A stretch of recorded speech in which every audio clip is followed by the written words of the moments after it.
Ce joueur de rugby est en train de se préparer à tirer une transformation. On peut se demander ce qu'il est en train de faire. J'ai une explication simple. Il est en train de recalculer mentalement les équations de la trajectoire parabolique et on va voir que ça peut donner des tics nerveux. Le joueur s'apprête à tirer une transformation à 45 mètres des poteaux. Il va frapper à 83 km/h avec un angle de 60 degrés. Comme précédemment, on nous demande d'abord d'établir les équations horaires du mouvement. Cette fois, puisqu'on a un angle, la trajectoire sera parabolique, donc il y aura des équations horaires en x et en y. Avec ces équations, on va déterminer la portée, c'est-à-dire la distance parcourue par le ballon avant de toucher le sol. On déterminera également la flèche, c'est-à-dire la hauteur maximale. Et enfin, on déterminera si l'essai est transformé. Pour suivre cette vidéo, il faut absolument maîtriser la chute libre verticale qu'on a vue dans les deux vidéos précédentes. On y a vu notamment que pour établir les équations horaires, il faut toujours commencer par les 4 étapes préliminaires: système, référentiel, repère, bilan des forces. Ici, le système, c'est tout simplement le ballon assimilé à son centre de gravité. Le référentiel, bien sûr, puisqu'on est sur Terre terrestre, supposé galiléen 1. Le repère, il est donné au XY, il est donné par l'énoncé. Et enfin, on va établir le bilan des forces. Quand on s'interroge sur les forces qui s'exercent sur le ballon, la première à laquelle on pense, c'est la force exercée par le rugbyman. Mais elle est déjà prise en compte par la vitesse du ballon. En fait, on s'intéresse aux forces quand le ballon est en l'air. Et quand le ballon est en l'air, la seule force qui s'exerce sur lui, c'est le poids. On peut, comme précédemment, indiquer ses caractéristiques et également rajouter qu'on néglige les frottements et la poussée d'Archimède de l'air.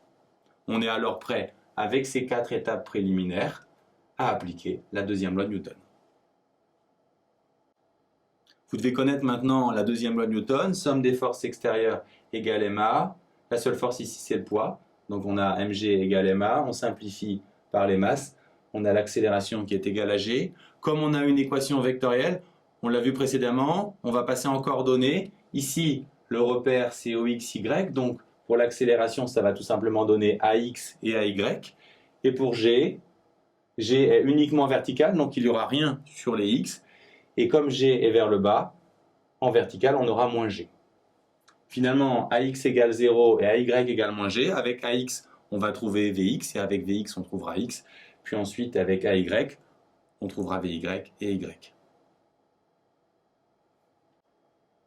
Avec ax, on va trouver vx, puisque ax, c'est la dérivée de vx. Donc on voit ici que la dérivée de vx, c'est 0. Pour trouver la solution de ce problème, comme d'habitude, on va d'abord passer par les maths. Si je cherche une fonction dont la dérivée est nulle, cette fonction doit être une constante, et que la variable soit égale à t n'a aucune influence.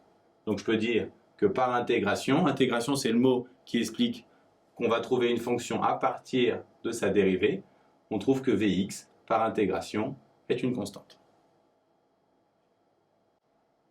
Pour trouver les conditions initiales, appuyez-vous sur le schéma de l'énoncé. Au départ, le ballon est à l'origine du repère, donc x0 et y0 font 0. Pour les vitesses, c'est un peu plus subtil. Le plus simple, c'est de s'appuyer sur le cercle trigo, cercle de rayon 1. Vous savez tous qu'en abscisse, vous avez le cosinus et en sinus, l'ordonnée. Si on multiplie toutes les longueurs par 3, on aurait 3 cos et 3 sin. Et si on multiplie tout par V0, on aura V0 cos et V0 sin. Ainsi, on a les vitesses horizontales et verticales. On vient de voir que Vx0, c'est V0 cos alpha. Si on remplace t par 0, on a Vx0 qui vaut aussi C1, d'où C1 égale V0 cos alpha et Vx de t égale V0 cos alpha, la première équation horaire. Vx de t va nous permettre de trouver x, puisque Vx, c'est la dérivée de x en fonction du temps, qui vaut donc V0 cos alpha. Et c'est essentiel de voir que c'est une constante. Le cosinus ici porte sur l'angle de départ, donc il ne varie pas, c'est bien une constante, ce n'est pas une fonction cosinus. Si trouver x pour vous ici n'est pas direct, on peut faire à nouveau un petit détour par les maths pour retrouver la formule.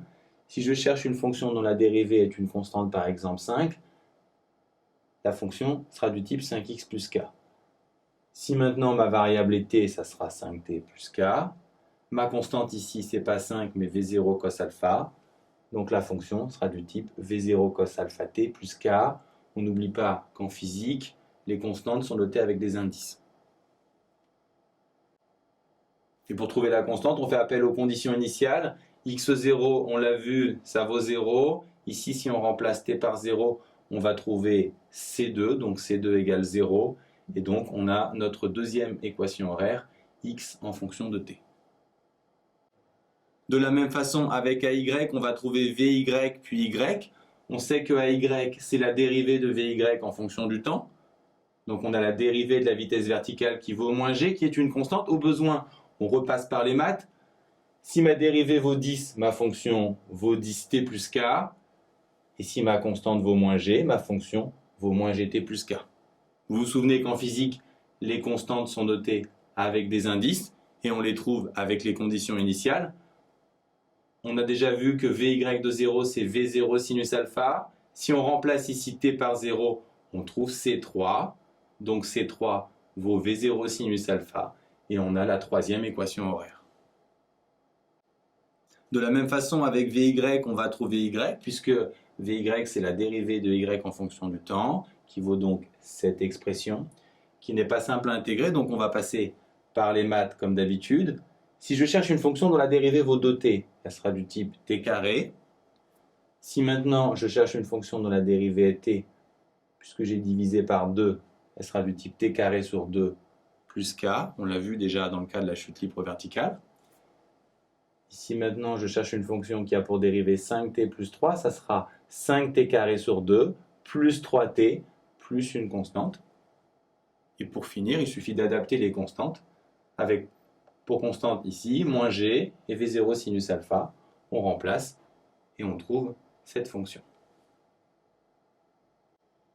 Pour finir, il nous reste juste à déterminer la dernière constante. On utilise comme d'habitude les conditions initiales. Initialement, y vaut 0. Si on remplace ici t par 0, on trouve C4. Donc C4 vaut 0.